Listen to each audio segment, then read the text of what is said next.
Hello everyone. दोस्तों, वैसे तो शादी एक ऐसा विषय है जो अलग अलग देशों और अलग अलग संस्कृतियों में अलग अलग समय पर निर्धारित होती है। यानी कई देशों में तो शादी की कोई उम्र ही निर्धारित नहीं होती है। यानी जब भी व्यक्ति को सही लगता है, जब भी उसको अपने हिसाब का पार्टनर मिल जाता है तो वो विवाह कर लेता है।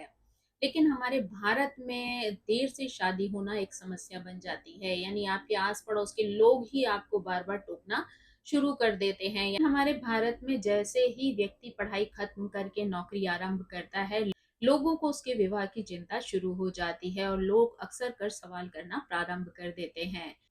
लेकिन अलग अलग लोगों में शादी देर से होने के अलग अलग कारण देखे जा सकते हैं। यानी कई बार नौकरी सही समय पर नहीं लगती, इसलिए शादियां लेट हो जाती हैं। कई बार बच्चे की पढ़ाई खत्म नहीं हो रही होती है, इसलिए शादियां लेट हो जाती हैं। कई बार जीवन में उनके पास ऐसी रिस्पॉन्सिबिलिटीज होती हैं जिनको पूरा करने के बाद ही वो शादी करना चाहते हैं, तो इसलिए भी उनकी शादी जो है वो डिले हो जाती है। लेकिन हमारे ज्योतिष शास्त्र में कई ऐसी स्थितियां और परिस्थितियां बताई गई हैं जहां पर कि शादी देर से होने के रीजन व्यक्ति को दिखाई दे सकते हैं, जिसके लिए सेवेंथ हाउस को देखना, सेवेंथ हाउस के लॉर्ड को देखना या D9 चार्ट को देखना भी आवश्यक हो जाता है। शादी के समय पर सेवेंथ हाउस के साथ साथ 8वें और 12वें घर की भी महत्वपूर्ण भूमिका होती है। अगर हम ग्रहों की बात करें तो उसमें शनि की बहुत ज्यादा महत्वपूर्ण भूमिका होती है, जिसकी वजह से आपका विवाह देर से हो सकता है, क्योंकि शनि को देरी का मुख्य कारक माना जाता है। कहा गया है कि अगर शनि ग्रह first house, fifth house, seventh house, eighth house, tenth house और ट्वेल्थ हाउस में होते हैं तो ज्यादातर व्यक्ति की शादी देर से होती है। इस स्थिति के लिए लग्न को देखना भी आवश्यक होता है। यानी यहाँ पर शनि की क्या भूमिका है, क्योंकि कुछ लग्नों के लिए शनि योग कारक होते हैं तो वहां शादी देर से होती है, लेकिन बाद में बहुत ज्यादा कष्ट का सामना नहीं करना पड़ता है। लेकिन जिन लग्नों के लिए शनि अशुभ होते हैं तो वहां पर शादी तो देरी से होती ही होती है, लेकिन होने के बाद भी मानसिक रूप से बहुत अधिक प्रभावित कर सकती है। शनि और गुरु का ट्रांजिट भी कई बार शादी के लिए देरी का कारण बन सकता है। ज्योतिष शास्त्र में कुछ ऐसे नियम हैं जिनके माध्यम से हम ये जानकारी कर सकते हैं कि व्यक्ति का विवाह देर से होगा या सही समय पर हो जाएगा। तो उसके लिए हमें कुछ नियमों को देखना, जानना और समझना आवश्यक होता है। तो यहाँ पर कुछ नियमों को जानना समझना बहुत ही आवश्यक है।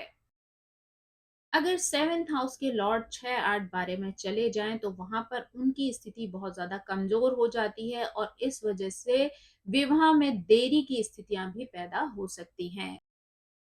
अगर सेवेंथ हाउस के लॉर्ड चंद्रमा से छठे, 8वें और 12वें में बैठे हों तब भी यहाँ पर शादी के देर से होने के योग बन जाते हैं।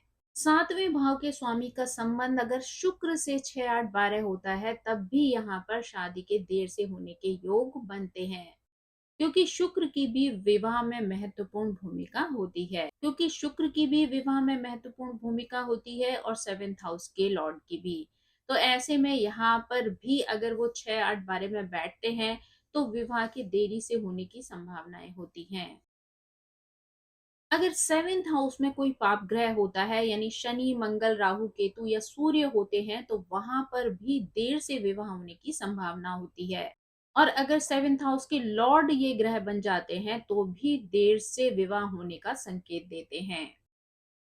अगर सेवेंथ हाउस के लॉर्ड कंबस्ट हो जाते हैं तो भी यहाँ पर विवाह देरी से होने के योग भी होते हैं, और कभी कभी ये स्थिति भी बन जाती है कि विवाह होना भी संभव नहीं होता है, यानी विवाह का योग भी यहाँ पर नहीं देखा जाता। यानी कि कुछ मामलों में विवाह ना होने की स्थिति भी बन सकती है। अगर सेवेंथ हाउस पाप ग्रहों से घिरा हुआ हो तब भी यहाँ पर विवाह देर से होने की संभावना होती है। यानी कि सेवेंथ हाउस के आगे भी अगर कोई पाप ग्रह है और पीछे भी अगर कोई पाप ग्रह है तो ऐसे में विवाह के देर से होने की स्थिति बन जाती है, क्योंकि यहाँ पर सेवेंथ हाउस कमजोर पड़ जाता है। और कभी कभी जब सेवेंथ हाउस के लॉर्ड भी इस स्थिति में फंस जाते हैं, यानी कि आगे भी कोई पाप ग्रह हो और पीछे भी कोई पाप ग्रह हो, तब भी ये स्थिति बताती है कि ऐसे व्यक्ति का विवाह देर से हो सकता है। अगर सेवेंथ हाउस के लॉर्ड नीच अवस्था में चले जाएं तो यहाँ पर भी विवाह के देर से होने की संभावनाएं बन जाती हैं। लेकिन इसके लिए D9 चार्ट को देखना भी जरूरी होता है। वहां पर ग्रह की स्थिति किस तरीके की है, इस बात पर भी काफी कुछ निर्भर करता है और उसी के अनुसार निर्णय लेना संभव होता है।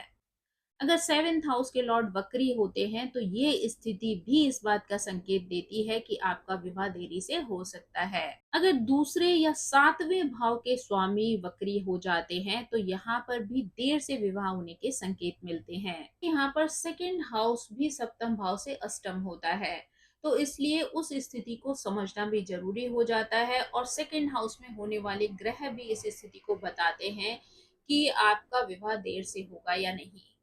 अगर नवांश कुंडली में शुक्र पीड़ित होता है तो वहां पर भी ये स्थिति आपको इस बात का संकेत देती है कि व्यक्ति का विवाह देर से हो सकता है, क्योंकि शुक्र विवाह का कारक है और अगर वो पीड़ित है तो ऐसी अवस्था में विवाह के देर से होने की संभावनाएं बन सकती हैं।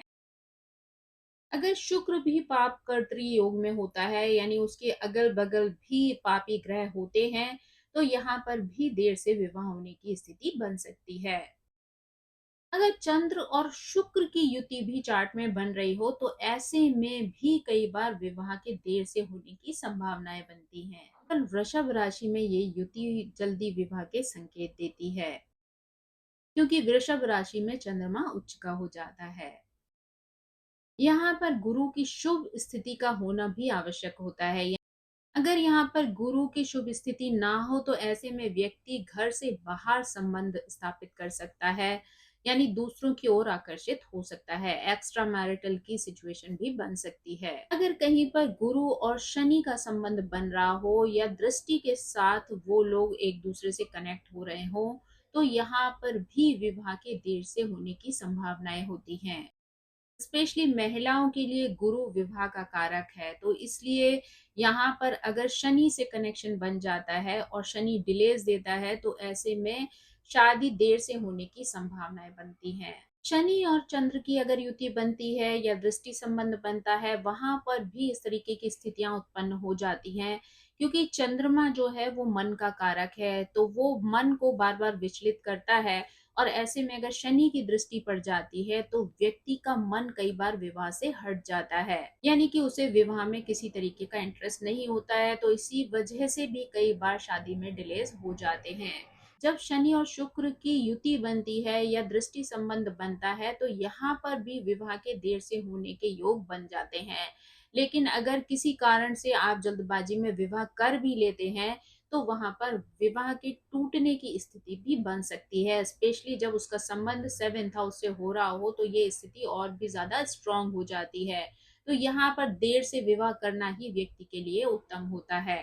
जब मंगल और गुरु की युति बनती है तो यहाँ पर भी विवाह के देर से होने की संभावनाएं बन सकती हैं, क्योंकि मंगल एक प्राकृतिक पाप ग्रह है और जब वो गुरु को प्रभावित करता है तो ऐसे में विवाह के देर से होने की संभावनाएं बन जाती हैं।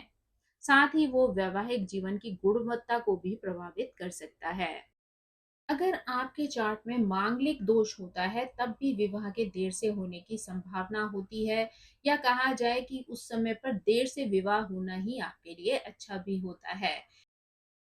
यानी कि मंगल अगर पहले, चौथे, सातवें, आठवें या 12वें भाव में होते हैं तो ये स्थिति भी आपके जीवन में विवाह को देरी से लेकर आती है। उपपद लग्न का पाप ग्रहों से पीड़ित होना भी आपके विवाह में देरी कर सकता है, कि यहाँ पर आपकी उपपद लग्न पाप ग्रहों से युक्त होती है या किसी प्रकार से युति बना रही होती है या दृष्ट संबंध वहां पर देखने को मिलते हैं, तो ऐसे में भी आपके विवाह के देर से होने के चांसेस बढ़ जाते हैं। अगर आपका दारा कारक किसी भी तरीके से पीड़ित होता है तब भी विवाह के देर से होने की संभावनाएं बनती हैं। ग्रांति कारक का लग्न से सातवें भाव में होना भी 6, 8, 12 की तरह ही प्रभाव डालता है, तो यहाँ पर भी आपके विवाह में देर से होने की संभावनाएं बनती है या कई बार अलग अलग तरीके की बाधाएं भी उत्पन्न हो सकती हैं।